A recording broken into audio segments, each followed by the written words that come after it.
खुलुमबाय लोगोफोर आरो आगैमोन दिनै मोनसे गोदान भिडिअ लानानै नोंसिनिसिम नुजाफैलायबाय आसा खालामो सोर बयबो मोजां दङ जोंबो मोजां दं मानुफुरि हेल' होनहरग्रो हेल' होनफोराय हेल' लोगोफोर होन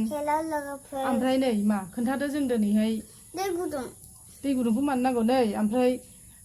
सावगारियाथ' सामार भेकेसन मोननाया बिराद गोबावखासै फैबामजानि मा आं दिनै माइ गायखागोन नायखा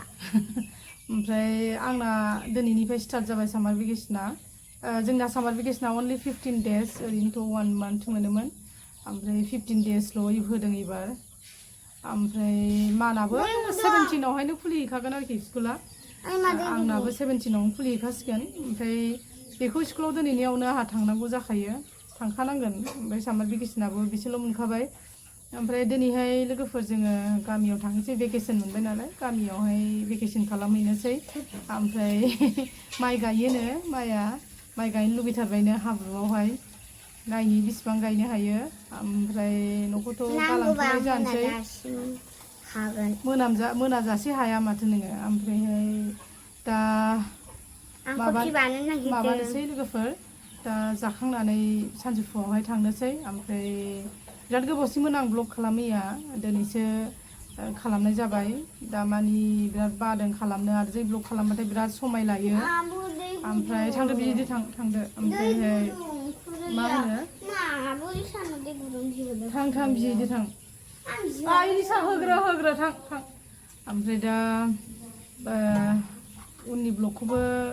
गामिनि ब्लगखौनो नुखागोन दा दिनै थांगोन ओमफ्राय मैगङाथ' गैला जोंना गासिबो माने कमप्लिटलि रानजोब्बाय अखानि थाखाय अखायाथ' बिराद गोबावनिफ्रायनो अन एन्ड अफ हागासिनो दं ओमफ्राय दा मैथा बांगालजों मैथा ओमफ्राय भिन्दिल'सै खुमब्रायाबो रानजोब्बाय जि बुरजामोन खुमब्राया ओमफ्राय माखासेखौ रानना हरबाय ओमफ्राय रानना हरबावनो सानदों दिनैहाय दा न'आथ' फुलफ्रा बिदिनो प्रब्लेम जानानै थांसैलाय गेजेर गेजेर फैखावनोसै एसे फोसाबफैनोसै ओमफ्राय थांफिननोसै बेसे गोबाव थानाय जायो नायनोसै होमबा लोगोफोर दिनैनि भिडिअ'आ बेनो जे जोङो दिनै गामियाव थांगोन ओमफ्राय जोंनि भिडिअ'खौ मोजां मोनोबा लाइक शेयार साबस्क्राइब कमेन्ट आरो बेल आइकनखौहाय क्लिक खालामना हो दा आङो टेरेसआव थांसै टेरेसआवहाय दा अखा हाबाथाय माबायदि अबस्था जायो नोंसिनो देखायगोन आङो लोगोफोर ओमफ्राय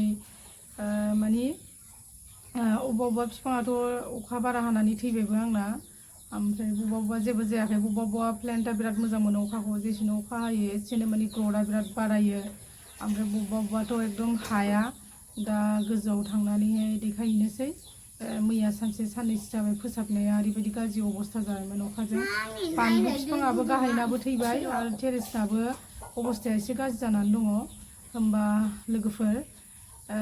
नायलांदो भिडिअ'खौहाय दा आङो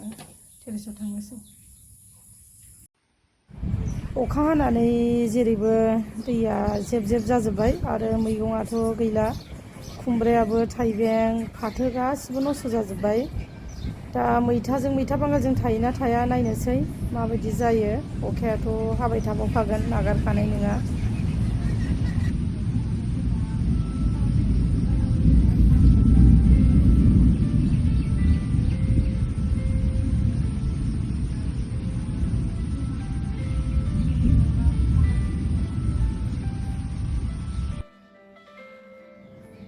आं दा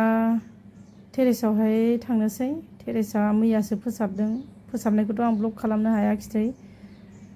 दहायनो खोन्थाखादों आं खामानि मावबाथाय ब्लग खालामबा बिराद प्रब्लेम जायो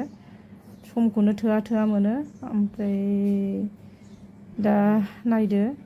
आंनि टेरेसनि अबस्थाया मैया फोसाबनानै साफा जाबाय ओमफ्राय बादामालि खाजोबलायबाय नै अखा हाबाथाय बादामालि खायो माखासे बिफांफोरखौ अखा बारा हानायनि थाखाय आङो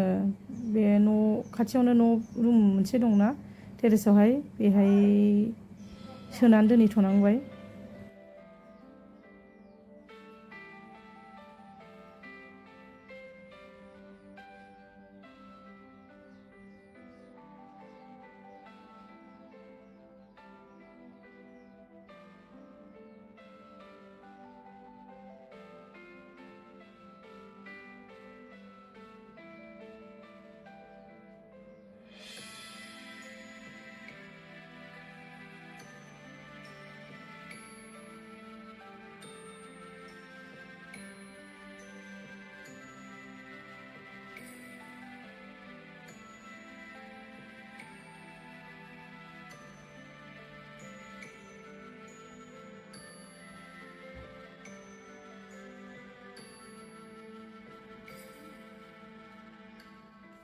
नैबे रुमावनो दोनदों आङो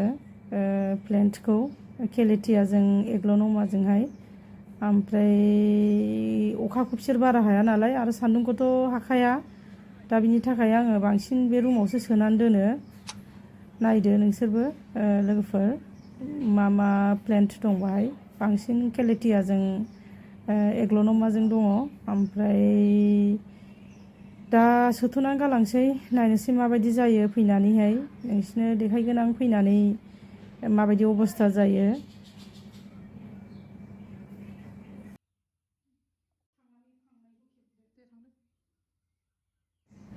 दा आङो नायखांबाय नायनानैहाय गाहायाव थांनानै रेडि जानोसै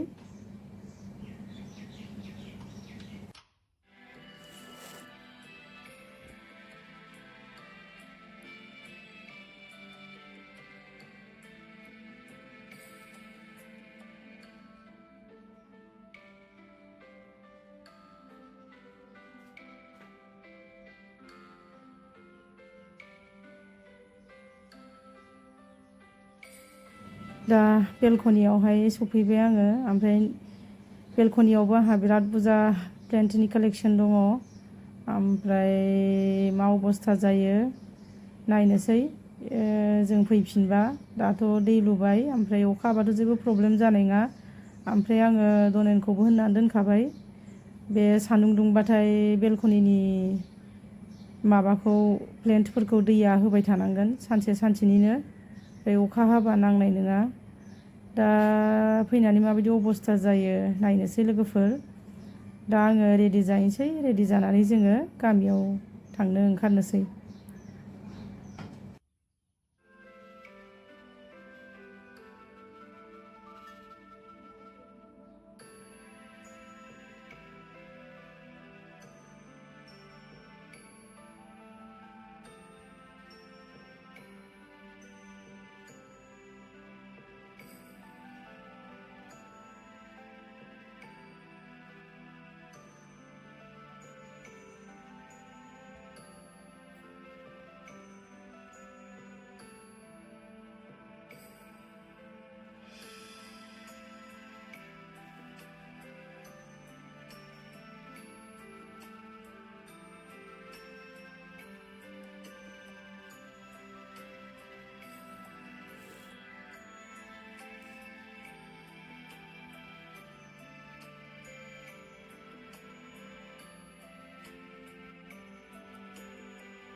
दा जोङो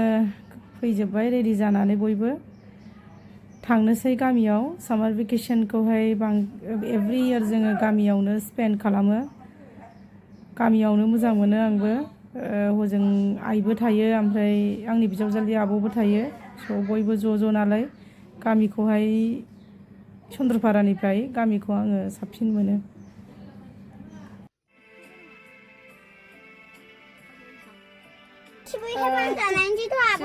गामियाव थांनो ओंखारबाय 3थासो जाबाय ओमफ्राय मामि थांसैनाय गोलोमस्रावजोब्बाय नै होमबा लोगोफोर दा जोङो थांनोसै नोंसोर नायलांबाय थादो लामायावहायनो नानिनि बुस्थु डिलिभार जाबाय गथ'खौ लामायाव लोगो मोनफ्लांनायखायसो नङाबाथ' जारला जासिगौमोन आङो नानिनो माबा बिहरदोंमोन नालाय सिङाव गानग्रा सेमिस गरमनि थाखाय गस्ला माबाखौ गाननो हाया नालाय दा लामायाव मोनबाय नालाय लामायावनो हास्लाबला बख'नानै नायनांगौ जाहैबाय दा नायबाय आंहाबो नायनो लुगैबाय नालाय दा बारा गोबाव जानाय नंला जोङो फैयै फैयैनो फावरागुरि मोनफैबाय फावरागुरि मोनबाथाय आरो माबाव न'खौ गामिखौनो मोनखाबाय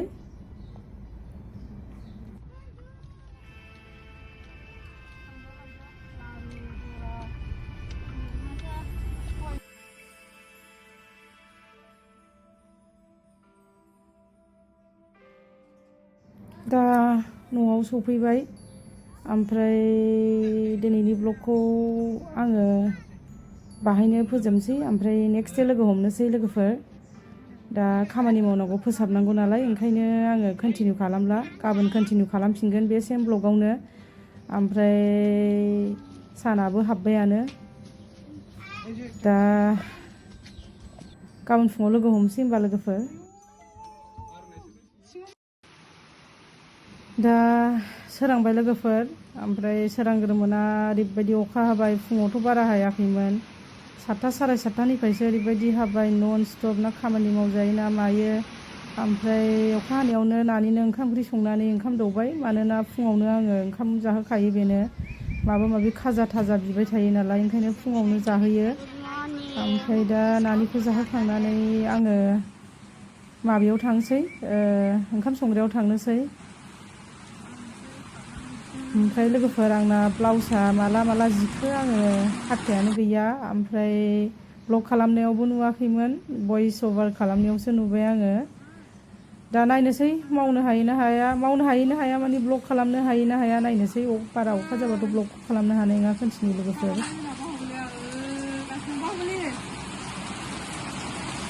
दख'ना गानदों हौवाया नै दख'ना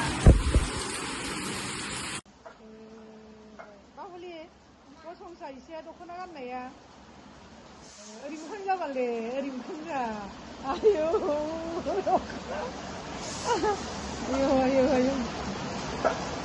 गैला माइ गायनो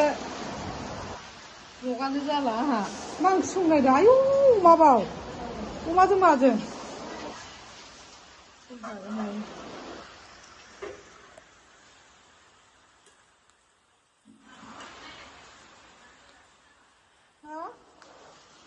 बिस्रा न'आव थाङो बिस्राखौ दा न'आव दोनहैनोसै माइ गायनो थाङो मालाय बिस्राया